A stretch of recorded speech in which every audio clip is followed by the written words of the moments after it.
Oke, selamat malam. Wah, ada yang nanti sama ini juragane Mides Kidul kono. Ini akhirnya setelah berapa bulan ya?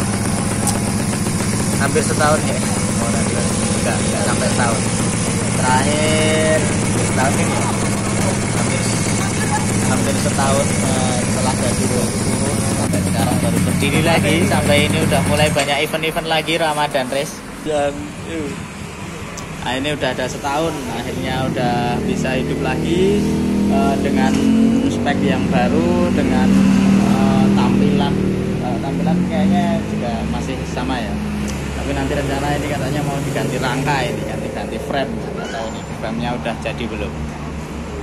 Nah, itu tim Ater udah siap menemani. Tim Ater dari Sembako Kidul. Nah, ini dari yang dulu 65 terus headnya masih sistem radiatornya masih fungsional seperti standar Yamaha NMAX. Nah, kali ini yang paling berbeda adalah dari sistem radiatornya.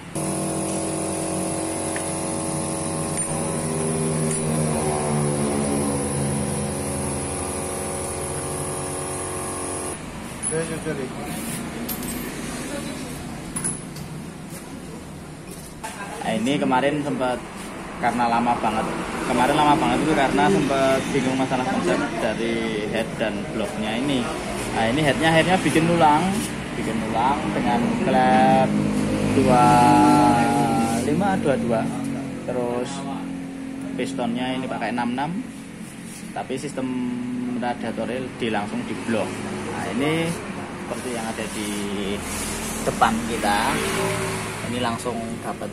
Jadi udah nggak ada yang lewat sirkulasinya, udah nggak lewat dari head. Head udah ditutup semua. Nanti ada spillnya, contoh head itu udah rata. Jadi udah nggak ada lubang-lubang di kanan kirinya kubah head, itu udah rata. Lalu di bloknya juga rata, kanan kirinya dari depan, kanan kiri liner itu udah nggak ada lubang-lubangnya juga. Nah, tapi water jacketnya di dalam tetap masih ada. Dengan ini kita bikinin konektor yang buat dapat selang. Jadi untuk yang masuk dari atas, ini in air yang dingin, yang sudah didinginin dari radiator, lalu yang panas keluar dari bawah. Nah, itu nanti yang panas langsung kesedot, jadi yang dingin dari atas langsung ke pure, yang bawah yang panas langsung masuk ke bawah, masuk ke radiator, muter lagi. Nah, ini dari sini langsung disedot water pump nyedot yang dingin, yang udah didinginin, lalu dimasukin ke blok lagi yang mulai dari atas dingin, masuk panas, lalu turun dari bawah lagi, naik lagi gitu. Sirkulasinya gitu terus. Tapi water pump jadi posisinya di kanan. Kalau dulu di kiri karena masuknya ke water pump bawaannya head, yang di head kan masuknya dari kiri. Nah, ini kita balik ini alurnya. Jadi water pumpnya di sisi kanan karena masuknya nanti dari atas. Gitu.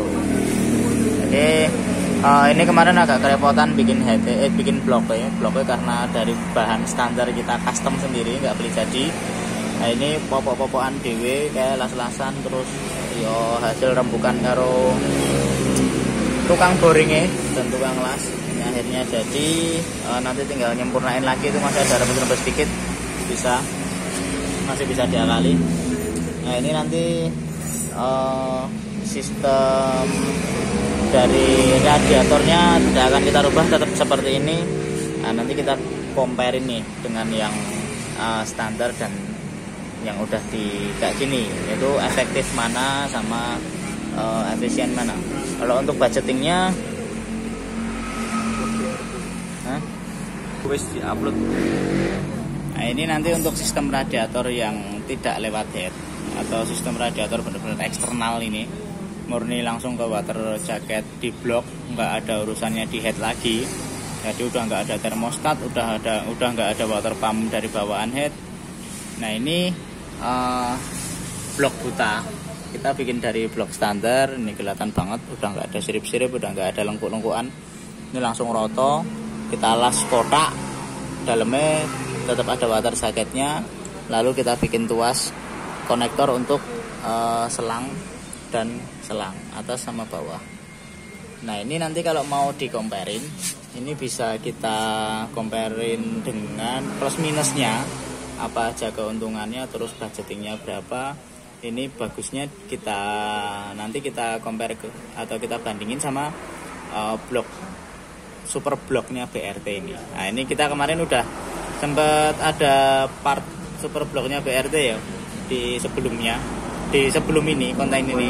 Mungkin teman-teman yang udah ngikutin udah pernah nyimak di super bloknya BRT, ada Vario sama NMAX juga ya. Kita pernah ada bikin konten tentang super bloknya Vario dan super bloknya BRT dari Yamaha NMAX. Nah itu bisa dibikin kayak gini juga, bisa dibikin bypass, jalur bypass. Apa khususnya yang Vario kemarin ya, yang Vario kemarin udah ada jalurnya tuh.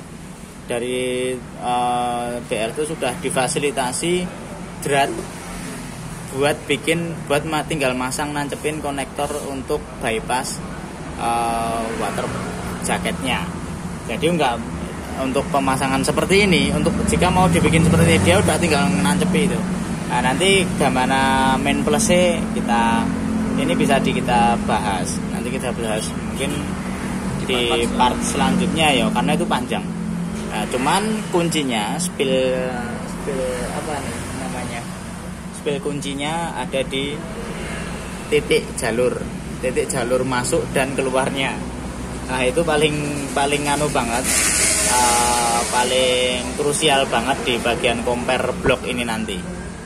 Nah ini jika custom sendiri seperti ini kita bisa gambar dewe kondisi selang masuk nanti paling bagus dan paling efektif di bagian mana bloknya, lalu selang keluar itu titik paling bagus di bagian mana.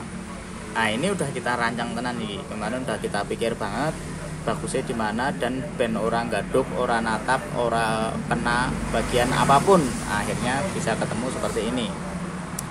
Nah, jalur yang paling air yang sudah dingin masuknya dari atas seperti yang saya jelaskan tadi, itu udah efektif banget. Jadi kayak sesuatu yang panas dikebyur air dingin dari atas. Lalu setelah ngebyur otomatis akan ngumpul di bawah karena atas bawah. Yang bawah langsung kesedot, jadi yang panas langsung kesedot, naik lagi, didinginin lagi. Nah ini insya Allah harusnya semoga efektif banget sih untuk penataannya. Dan kemarin mikir atasnya itu karena mau dia selangnya agak nggak pas sedikit, dia akan kena mounting. Apalagi ada throttle body juga, ada macam-macam, ada sensor juga kan di sana. Nah ini kemarin akhirnya kita ukur kemiringannya dari selangnya, terus panjang, derajat kemiringan, sama kekuatannya yang masuk ke blok. Nah itu kemarin kita udah ukur-ukur, akhirnya ketemu di titik sekarang ini. Ini insya Allah kuat banget. Lasnya ya ora neng tukang las sembarangan. Ini kuat, bagus juga mbaknya. Nah ini nanti bisa kita compare bareng ketika nanti sudah ada super bloknya BRT yang sudah difasilitasi untuk bisa dijadikan bypass juga seperti ini. Cuman akan sedikit berbeda di titik keluar in outnya air radiator yang masuk ke water socket. Gitu ya. Nah ini berkah Midas versi V2 nya ini. Nah nanti ada V3 yang sudah ganti rangka. Itu udah disiapin, makanya tinggal diketok-ketok, mau diketok-ketok sendiri sama juragannya ater, nanti mau digrajeni. Rangka sepeda. Ini sementara seperti ini dulu. Nanti ini jika udah fix semua mesinnya sepenak, nanti kita setting dengan frame yang udah ada dulu. ECU ini masih juga 5. Untuk throttle body ini pakai 38 zoom. Nanti tinggal PR-nya Velo, ini masih double injektor. Ini kena double masih waton masang sih, urung dipas-pas soalnya nanti masih pakai dulu. Terus kaki-kaki radiator masih seperti yang sebelum-sebelumnya. Teman-teman yang mungkin belum nyimak Midas versi satunya nanti bisa scroll di bawah sendiri waktu barengan jajar-jajar kanan kiri unda-undi sama Gaduro ya itu ya. Sama waktu ikut Gaduro. Nah, nanti bisa scroll biar tahu awal mulanya seperti apa Midas, lalu hingga jadi seperti ini. Dari awal mula masih gandeng liaran itu ya, masih liaran terus ikut Gaduro terus turun baru bangkit ini. Nah itu sedikit sejarahnya ini. Nah, nanti kita proses terus, kita sambil jalan setting dan masih nyari-nyari gimana yang paling baik. Yang jelas pengennya tetap jadi sampel dan nanti buat media belajar bareng-bareng lah. Nah ini ownernya juga udah oke banget, masih semangat untuk membangun anak kesayangannya ini. Nanti bagaimana kelanjutannya kita ketemu di part selanjutnya. Oke, gitu aja untuk kali ini dari Berkah Midas versi 2. Kita ketemu di part selanjutnya. Selamat malam.